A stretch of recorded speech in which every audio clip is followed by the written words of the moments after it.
That guy was living in my attic for months, and I had no clue. Not a scream, not a knock, just something subtle, like an invisible gaze watching you from the ceiling, or an object that's slightly out of place. A remote you know you left on the table, now lying by the window the next morning. You chuckle to yourself. I must have forgotten. And then you really do forget.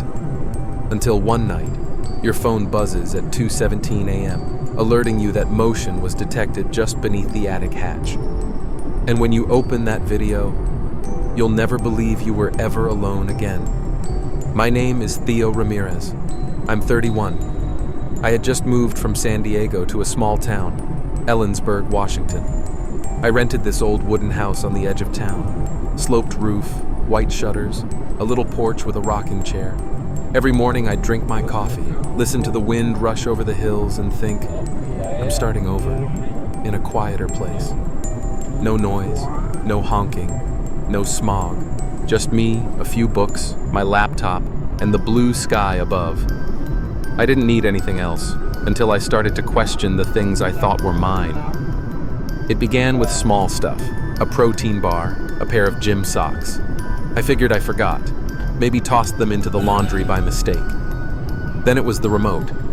I left it on the table, but woke up to find it under the sofa. Then the TV switched to HDMI, even though I knew I turned it off the night before. Little things like that, they're nothing. If they happen once. But when they happen again and again, like someone's living with you, just not showing themselves, I started to feel like something was off about this house. At night, I'd hear footsteps above me. Not fast, not heavy, but slow, steady. Like someone was quietly crawling from one end of the attic to the other, right above my head. One time, I even heard a faint cough. Not a raccoon, not rats, a person. I flipped the lights on, grabbed a flashlight, opened the attic door. Nothing, just the smell of damp wood and dust. I told myself, probably pipes, or maybe I've been watching too many crime shows. But deep down, I knew something was watching me. And that night, when the security camera said motion detected, 2:17 a.m., I picked up my phone and saw a thin man quietly climbing down from the ceiling, slowly, like he had done it many times before. This is a true story, the story of a stranger who lived right above my head for weeks, and I didn't know until it was too late. I moved to Ellensburg in the middle of November. There wasn't any snow yet, but the cold had already seeped into the wind. That dry, razor-sharp kind of wind that cuts through the slanted rooftops and the empty fields outside town. I remember what it felt like the first time I stepped out here, standing in front of a tiny wooden house off Beach Avenue, watching my breath hang thin in the 40-degree air, and thinking, finally, this is what being alone really feels like. The house wasn't big. A sloped roof covered in dry leaves, white painted trim with patches peeling off, a small porch with a wooden bench, just enough to sit and read on a quiet morning. Inside, 2 bedrooms, a living room, a small kitchen, and an old attic, the kind you can only access by pulling down a folding ladder from the ceiling. At first, I didn't think much of it. The attic was just a place for old junk, right? I didn't even open it once during my first month living here. I chose Ellensburg because it was quiet. After 5 years of working in an office in San Diego, between the honking cars, the whirring AC units, and the never-ending emails, I wanted one thing: peace. Out here, I woke up at 6 a.m., made coffee with a French press, and opened the door to hear the wind sweeping over the hills. I started writing again. Little journal entries, a few half-finished stories from college. I lived exactly the way I used to imagine, simple, quiet, and alone. I repainted the windows, hung new curtains, planted a few small herbs in the kitchen. I felt like I was reclaiming the space I lived in, and the rhythm I lived by. No one telling me to get up, no phone calls at midnight. Every night I'd lay down on my old wooden bed, wrapped in 2 thick blankets, listening to the soft clicking of the heater and thinking, I'm in a safe place. And honestly, I used to believe that. But sometimes, in what seemed like perfect silence, I'd feel like something was watching me. Not directly, not clearly. Just a cold draft brushing the back of my neck while I was reading. Or that urge to turn around, even though no one was there. I told myself it was just the adjustment, getting used to real quiet. After so long in the city, sometimes it's the silence itself that starts to feel suspicious. And then, as winter crept closer, the nights got longer, and the wind began howling through the cracks in the ceiling. I started hearing the first sounds I couldn't blame on the wind. Not anymore. Not once, I realized. They were coming from right above my head. At first, it was just a few small sounds, like wood creaking, a soft thunk, like something dropping.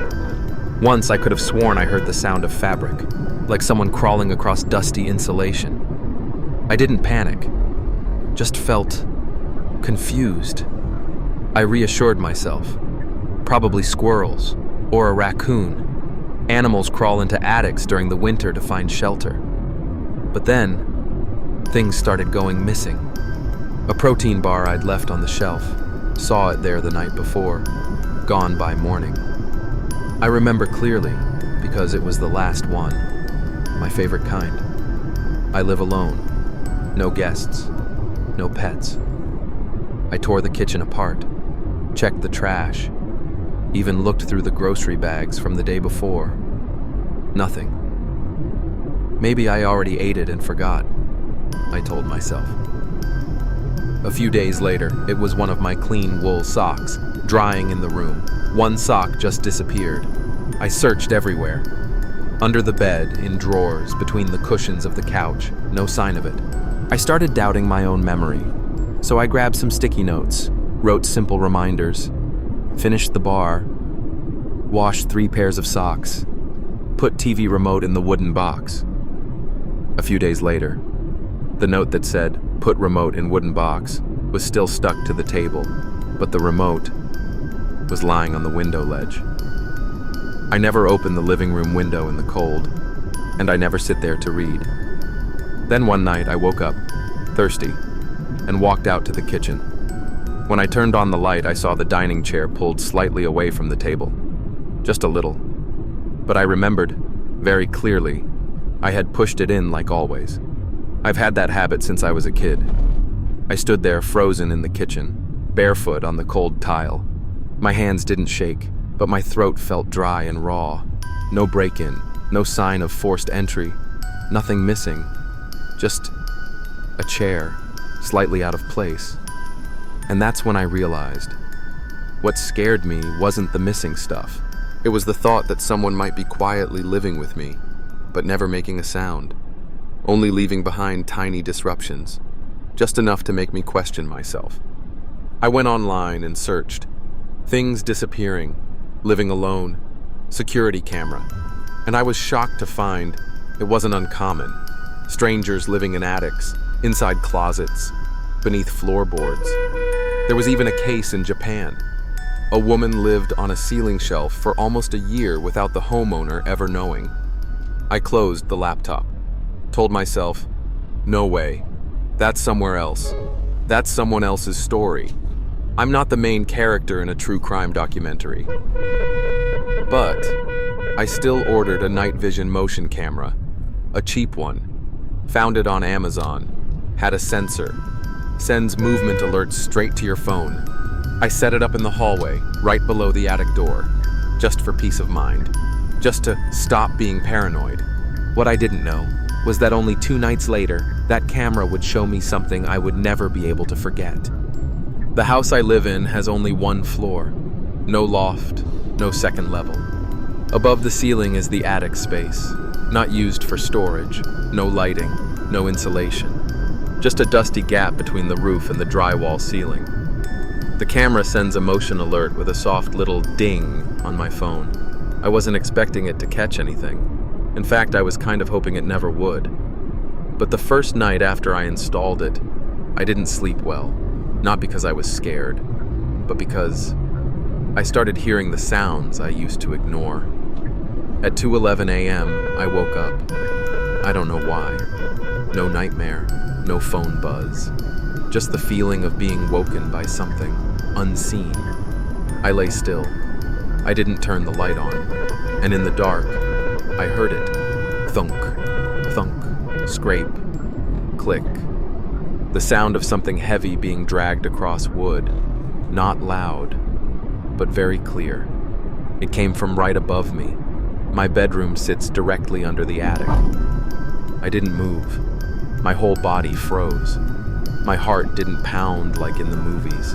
It beat slow, steady, and each thump felt like a drum inside my head. I stared at the ceiling. I knew it wasn't a rat, not a squirrel, not the wind. I remembered reading something on Reddit once. A woman said she lived alone for 4 months before discovering someone had been sleeping in her attic during the day and sneaking down at night to eat and watch TV. At first, she thought it was just an old house, drafts, bad memory. That night, when I heard a cough, soft and faint, from above the ceiling, I knew. That story wasn't just something I read for fun anymore. I sat up, grabbed my phone, and opened the camera app. No motion alert, no movement. Everything in the frame looked exactly the same. I exhaled, got up, went to the kitchen for water. I noticed the dining chair had been nudged out again. Same chair, same spot. I pushed it back in, went back to my room. Before I shut the door, I looked up at the attic hatch locked into the ceiling. No sign of it being opened, no marks, no damage. But I started to feel like someone was lying up there, listening to me, just like I was listening to them. The second night, the sounds came back. This time, it was footsteps, slow ones. The insulation was thin, so I could hear every step. No running, no panic. Just a person, walking, slowly, above me. I don't know how long I stayed awake. All I remember is, when the sound finally stopped, I grabbed my phone to check the camera. It was 2:17 a.m. And this time, the camera had recorded movement. I opened the app, scrolled to the latest video, and felt my hand tremble slightly as I held the phone. I didn't think I'd see anything. To be honest, I was already bracing myself for, it's just your imaginary cat again. But when the clip started playing, I saw the familiar frame, the hallway in front of the attic door, dimly lit by the infrared glow, and then the ceiling hatch shifted slightly. It didn't swing open. No sound. It was pushed, gently, from the inside. A shape appeared in the darkness. The head of a man. Messy hair, no hat, no flashlight. He looked around quickly, then began to crawl down like he'd done this many times before. There were no noises, no light, just human movement, incredibly slow and calm. In the dead of night. I stared at the screen, completely hypnotized. He didn't walk upright, but stayed low, as if he'd calculated the camera's blind spots. His hand touched the wall, either to steady himself, or to make sure nothing fell. Then he slipped out of frame, toward the kitchen. I was still inside the house, right then, that very moment. He was moving just one wall away from me. I don't remember how I was breathing. My eyes were wide open, and my heart wasn't beating in rhythm anymore. There was only one instinct left in me: lock the bedroom door. I didn't turn the lights on. I didn't dare step out. I backed up, my hands shaking, reaching for the baseball bat I'd hung beside the desk, the one I once thought of throwing out because it looked too dramatic. Now it was the only thing that made me feel like I still had some control. I called 911. My voice was all over the place. I could barely breathe, stammering through my words. Police arrived in under 10 minutes. But for me, those minutes felt like a lifetime. When they walked in, I pointed up at the ceiling. The attic hatch. He just came down. I saw it on video. Bye. Two officers, one tall guy named Barnett, the other younger, pulled flashlights and weapons and motioned for me to stay back. They pulled down the wooden ladder. Barnett climbed first. His flashlight flickered through the attic cracks. Silence. 1 minute, then 3. Then his voice called down, "We found something up here. You should take a look." I climbed up, each rung cold and trembling beneath my feet. The air in the attic was thick. Dust, rotting wood, and something old. Strangely old. It wasn't a big space, but it had been cleaned out. There was a sleeping bag, a small flashlight, cookie wrappers, a few water bottles, a mini camping stove, and a notebook. Everything arranged, deliberate, with time. Someone had lived up here, not for one night, not because they got lost, but as part of a plan, a routine. I asked them, "Did anyone escape the house?" Officer Barnett looked at me, shook his head, and in that exact moment, I realized something far more terrifying than the 2:17 a.m. clip. He came down from my ceiling. He walked through my home in the dark, silently, and maybe he'd done it many times before, without me ever knowing. I was still standing in the attic. Officer Barnett's flashlight swept across the corners, that cold, white light, thin as a razor blade. The attic ceiling was low. I had to duck my head to move forward. Each step kicked up dust, the smell of dampness, old fabric, and something else. Something that had been here longer than I thought. In the left corner, near the vent, there was a worn-out blanket spread on the floor. On top of it, a faded green canvas bag, a small flashlight, no batteries, a lighter, 2 empty plastic water bottles, a black-covered notebook, the paper edges bent and worn, and most notably, a Ziploc bag holding several faint black and white printed photographs. I knelt down, wearing the gloves the police had given me, opened the photo bag, and the world froze. The first photo was of me. I was standing on the porch, wearing a gray hoodie, holding a coffee mug. The shot was taken from a distance, through the trees, clear enough that I could see, the light reflected in my own eyes. Another photo. I was asleep at the table, the desk lamp dimly lit, the image tilted, like it was taken, through a vent. I couldn't say a word, my hands locked up. I glanced toward the younger officer, who was checking the opposite corner, and I said quietly, he was watching me, not just when he was inside the house, but even before that. Barnett frowned. He gently lifted a plywood board in the corner. Beneath it was a duffel bag. Inside were 3 sets of old clothes, a fruit paring knife, empty food containers, a toothbrush, and a ring of keys. He held them up, tilting his head at me. "Recognize these?" I nodded. They were the spare keys I had made back in September, a copy I thought I'd lost. The younger officer, Ramos, checked the vent. He turned back, voice lower now. "This spot, it's not just a vent. There's an indentation, like someone's been pressing their face against it often." I stepped closer, and sure enough, the edge of the wooden ceiling, where it met the vent above the living room, had a worn-down groove, as if someone had been pressing their cheek or forehead against it, night after night. Every morning, I'd sit there reading. Every evening, I'd call my friends, talking while gazing out the window. I used to think I was alone in peace, but in truth, a face was pressed to the ceiling, watching my every move. I turned to look back at the attic. I saw an entire miniature living setup he'd built. No noise, no obvious mess, but it was complete and organized. The police called for forensics. I was asked to come down, sign the evidence, hold report. Before leaving the attic, I looked back one last time. That space, was never meant for anyone to live in. No electricity, no running water, no room to stand upright. And yet, he lived there, right above me. For how long, no one knows. Before I left the attic, I looked back one last time. That space was never meant for anyone to live in. No electricity, no running water, no room to stand upright. And yet, he had lived there, right above me. For how long? No one knows. The police collected all the items, sent them off for fingerprint and DNA testing. I was invited to the station to give a full report of everything I knew, from the missing protein bar to the 2:17 a.m. video. And after everything, only one question kept looping in my head.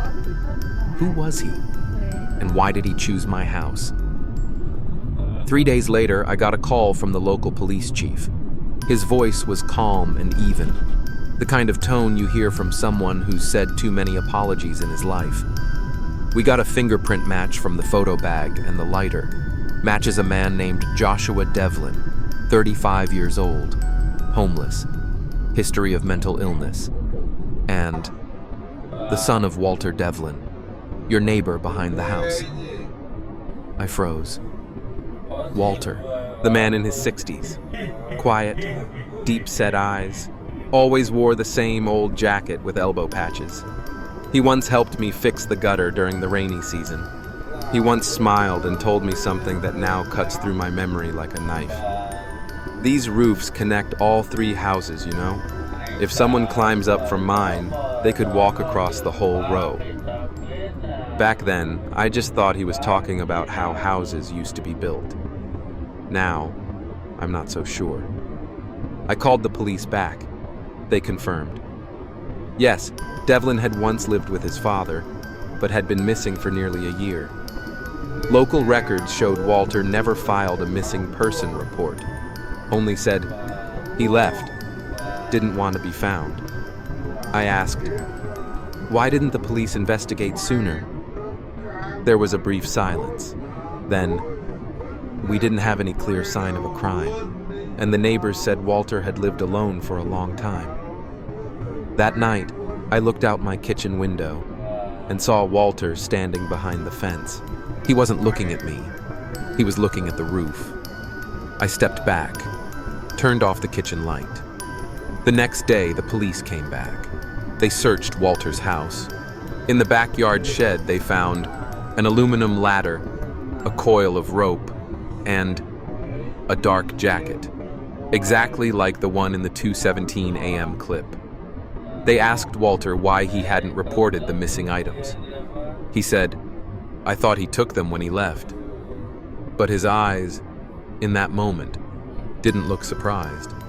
They looked like someone who had known all along, just didn't want anyone else to know. Officer Barnett leaned in and whispered as they left, we don't have enough to charge him with concealment yet.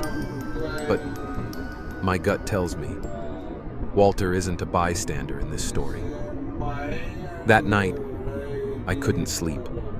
Not because of noises, not because of the dark, but because I realized the most dangerous person might not have been the one living above my ceiling, but the one who lived right next door, every single day, in plain daylight. I lay motionless on the bed, eyes fixed on the ceiling.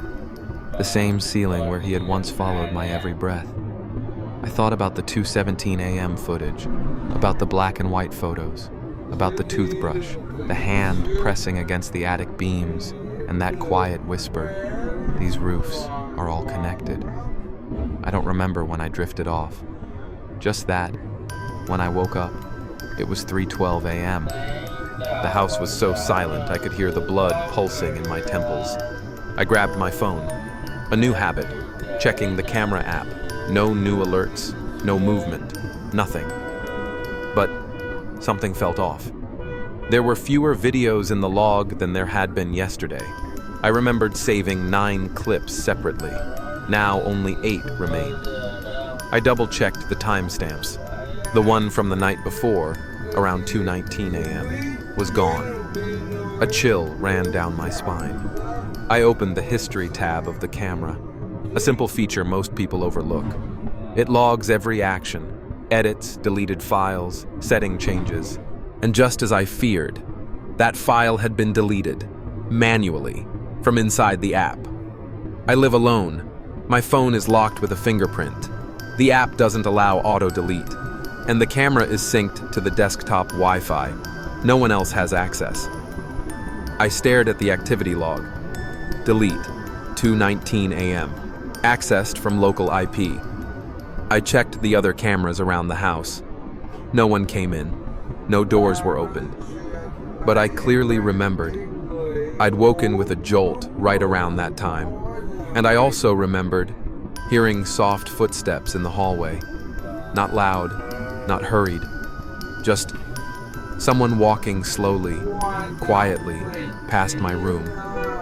I thought it was a dream. Now, only one thought filled my head. Maybe he never actually left. Or maybe someone else knew about the hiding spot, and they came back in his place. I shot up, checked every camera, checked the attic hatch, and there it was, the detail that made it hard to breathe. The attic door was slightly ajar, just about half a centimeter, but I knew I had shut it tight with my own hands until I heard the click. I called the police. They came, checked everything again. This time, no one was up there, no new signs, nothing. But Barnett looked at me and said, "If the file was deleted from inside the house, and if the hatch was opened and no one saw anything, then maybe you shouldn't sleep here tonight." I packed up some clothes, my notebook, my laptop, put it all in the trunk of my car. That night, I booked a motel 8 miles outside of town. When I shut the motel room door, I didn't turn the lights on. I just stood there, in the dark, listening to the soft hum of the AC, and I asked myself, is silence really peace? Or is it just how the dark prepares itself to return? The next morning, I returned to the old house as part of an agreement with the police. They were still monitoring, setting motion traps, tracking remote IP logins, but legally, the house was still mine, and I had to check on everything, like a responsible owner. I walked around the house. Nothing seemed unusual. Windows closed, cameras untouched, all files still accounted for. I stepped into the backyard to check the awning and the gate latch, and that's when I saw Walter. He was standing right at the wooden fence separating my yard from his, no more than 12 feet away. The morning light filtered through the leaves, casting uneven shadows across his face, but clear enough to see. He was looking directly at me. He didn't smile, didn't wave, didn't look hostile, but the way he looked, calm, still. It felt like he had been standing there for a long time, like he knew I'd return, and had just been waiting for it. I froze for a few seconds, didn't speak, didn't move, just stared back at him. And in that moment, I understood something. Some looks don't need words, because the look itself is already a warning, not a threat, not like in a horror movie, more like a quiet, cold, deliberate reminder. I know, and I'm still here. I turned and walked back inside. My hands didn't shake, but my chest felt heavy. I kept wondering if he knew about it all this time. Why didn't he say anything? And if he stayed silent for that long, how would I ever know where his limits really were? I stayed in the house less than 10 minutes. As I left, I glanced back one last time. He was gone.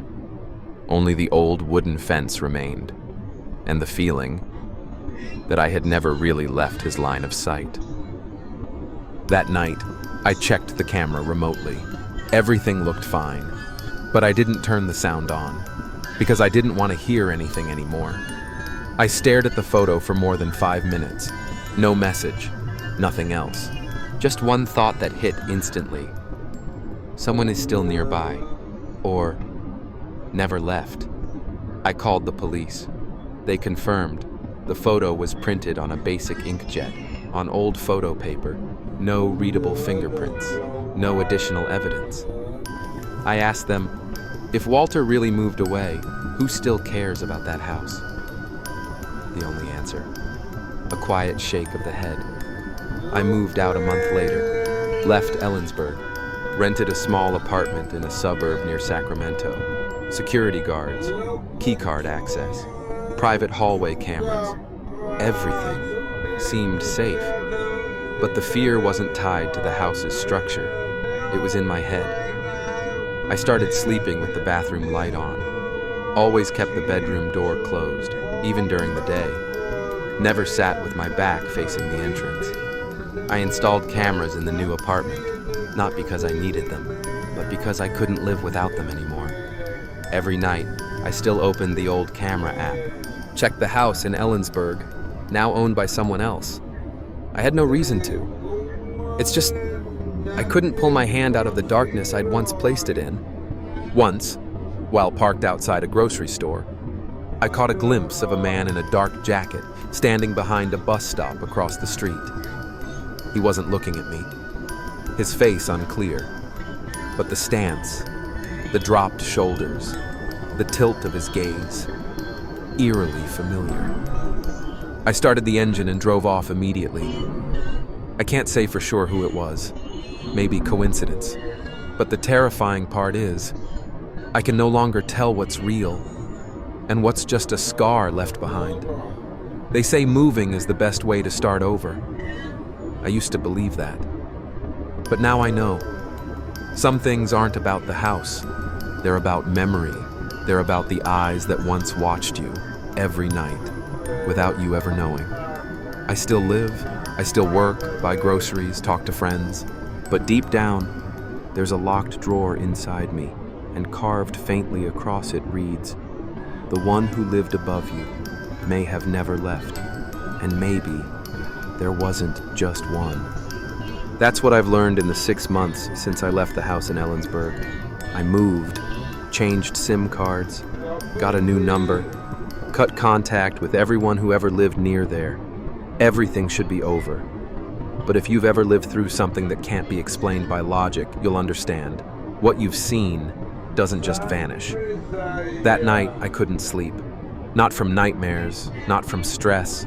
It's just, my mind wouldn't stop imagining things on the ceiling. Even though the new apartment had no attic, I still looked up, out of reflex. At 3:41 a.m., I sat in the living room, all the lights off, except for the kitchen light casting a soft yellow across the wall. Everything was quiet. Too quiet. I picked up my phone, checked the camera log. Nothing unusual. I opened the drawer, pulled out the notebook. Inside it, I've written down everything. Every dream, every feeling of being watched, every small sound. I sat down to write, until I heard something.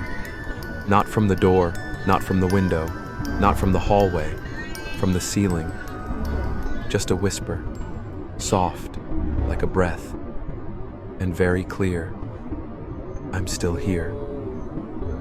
I looked up. No one there. I turned on every light. Nothing. I called the front desk. No one came upstairs. No doors were opened. No other guests reported anything. But I knew that voice wasn't in my head. I'd heard him cough softly when he was living above me. I'd heard the sound of his hand dragging across the wooden boards. And that night, in a place no one knew I lived, I heard him again. I left the apartment the next morning. Didn't ask for my deposit back. Didn't explain anything to management. Since then, I haven't installed cameras again. I don't check the app anymore. I don't leave the kitchen light on at night. I don't try to control it anymore because I've learned some fears never go away. They just learn how to whisper. And maybe, right when you think you've escaped, they're sitting quietly above you, listening to every single word you tell yourself. This story has no ending, because once you've been watched inside your own home, you're never truly alone again.